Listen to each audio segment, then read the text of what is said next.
Good afternoon. My name is Ruben Abib. I am a born Canadian.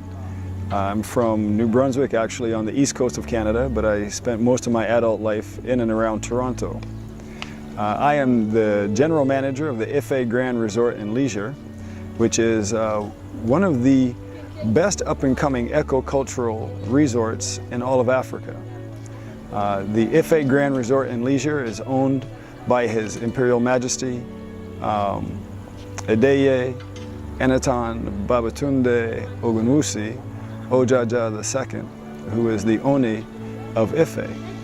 Ile-Ife is one of the most historic cities and towns in the entire world.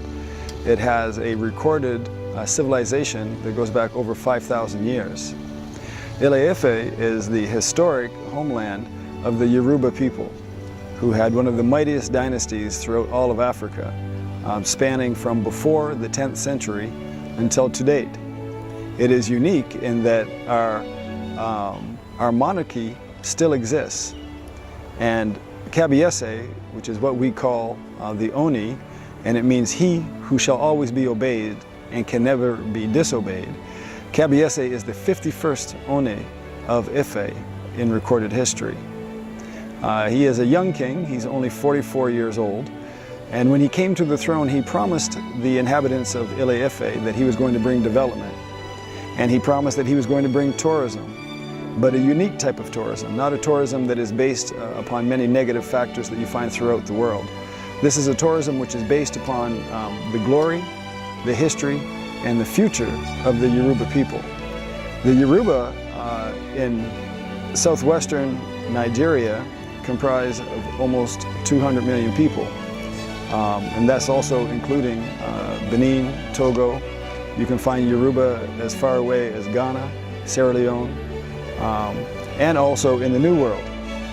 Throughout the transatlantic slave trade, which spanned from the 15th century until the 20th century, there were millions of people of Yoruba descent that were taken across the Middle Passage.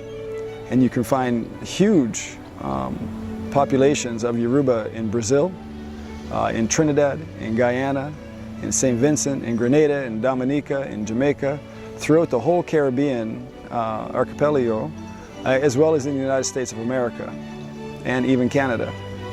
And so when Kabiyesi came to his throne in 2015, he promised that he was going to bring development, not only to Ile-Ife, but to the entire Yoruba people. One of his first projects was to build this magnificent eco-cultural resort. The IFE Grand Resort and Leisure right now has 88 rooms. That's comprised of standard rooms, premium rooms, and executive suites. We also have a unique eco-cultural African village, which is basically built of traditional materials, raffia huts and raffia tree houses, in a very rustic and enjoyable environment. The second phase vision of the IFE Grand Resort and Leisure will be to increase the number of rooms to 150 rooms total.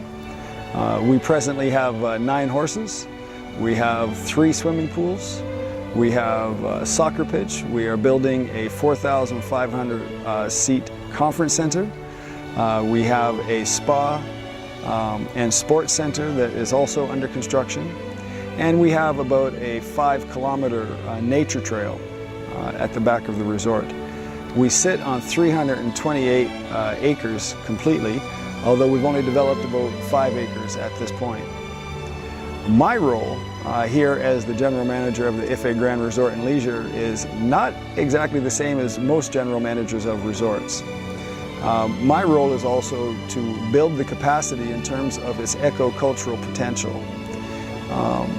When I say eco-cultural potential, what I'm talking about is that when people come into the IFE Grand Resort and Leisure, we want them to not only feel that they're in an upscale resort, but we want them, with every step that they make, with every breath that they take, to live and breathe what it means to be Yoruba. My first markets for this resort are actually the Yoruba within Nigeria and the sub-region.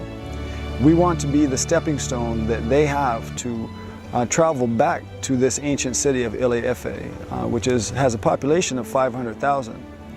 But within ADEYEYE, there is over 401 sacred sites. Some people call them shrines, but we call them sacred sites. Some are well known, like the Orominian staff, also the Queen Moremi statue, which is the largest statue in Nigeria. ADEYEYE is unique in that every day of the year, except for one, there's some type of cultural festival going on. It is a very spiritual city, and it's that spirituality of the Yoruba which makes this resort so important. We will be the place where people stay and where they rest before they go into the city to discover their future by coming face to face with their past.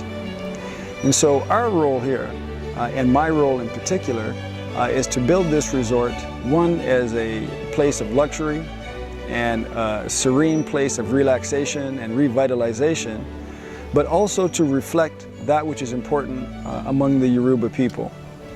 The Yoruba themselves, although are only one of the many thousands of tribes in Africa, are one of the most significant tribes in that they have survived colonialism and they survived imperialism, and indeed they even survived the slave trade fairly intact. That throughout all of these damaging aspects that for most people of African descent have changed them, the Yoruba have remained strong and have remained true. And much of the same spiritual beliefs that the Yoruba man and woman would have practiced in the 10th century, we are still practicing today. The resort itself, as I said, is built on 328 acres.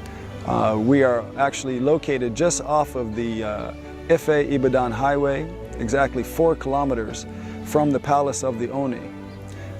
The whole city is laid out around that particular palace. Everything emanates from the palace.